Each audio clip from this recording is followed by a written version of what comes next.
Lou Wing is a highly accomplished academic with a diverse skill set that spans multiple disciplines.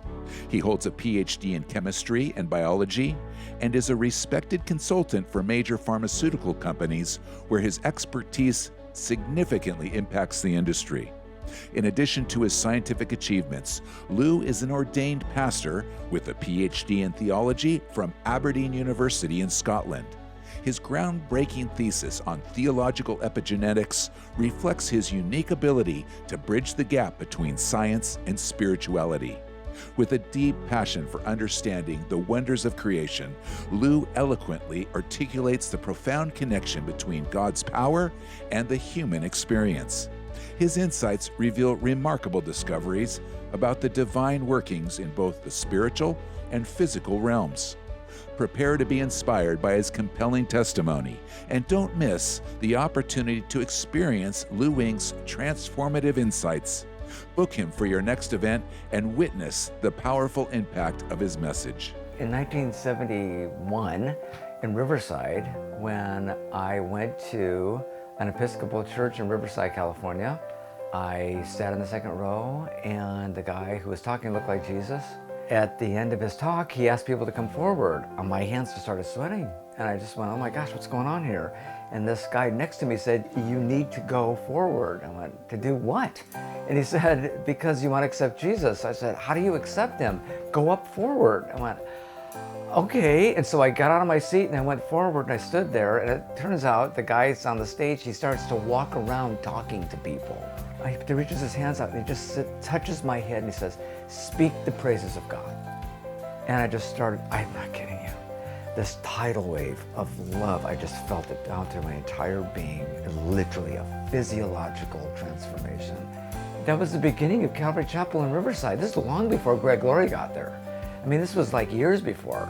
This church just started going crazy.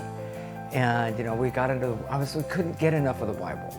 Right? That was the symptom of what was happening there. We weren't going after the gifts, we were simply responding by wanting to be in God's Word, because that's where He was talking. So, I went to college and, I wasn't walking closely with Jesus a whole lot of the time, but as I was kind of navigating my way without any real counsel, I ended up at San Francisco State University. This guy, Dean Kenyon, who was the dean of the Department of Biology, and class was packed, like 200 people or something like that. And I took the course, and on the first day of the class, he hands out the book to us. He gives us his book that he wrote called Biochemical Predestination. And I was kind of like, wow, that's cool. It was all about abiotic synthesis, so how life comes into existence fortuitously, just randomly. He asked everybody that next class to bring the book back. And so we all couldn't come back into the class unless you had the book in hand.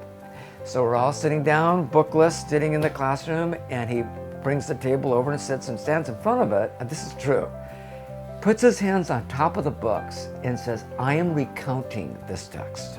This guy basically became a believer, retracted his textbook in the classroom and said, I am no longer an atheist. I am now a believer in Jesus Christ, and I recant this book. This is kind of where all of this is going, and it's all in the one field that has that one window that has the most plausible mechanism of action, of understanding what does it truly mean to be holy physiologically. And it's through this extraordinary field of epigenetics. Because now I understand that the mobility of these molecules, and these happen to be these methyl groups, these little punctuation marks that are on all of our genes, that turn our genes on or off, or shade them or tune them, very much like a symphony. And that symphonic sound of a gene is altered by our environment.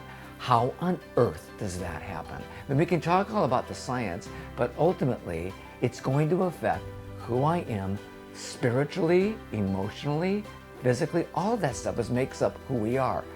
My message to you is that there is not only hope, but there is opportunity to bring the science and theology together with a clear understanding of who Jesus is in us. And I'm here to introduce that concept to you and see how you can not only be liberated, but thrive in your gifts and calling of God.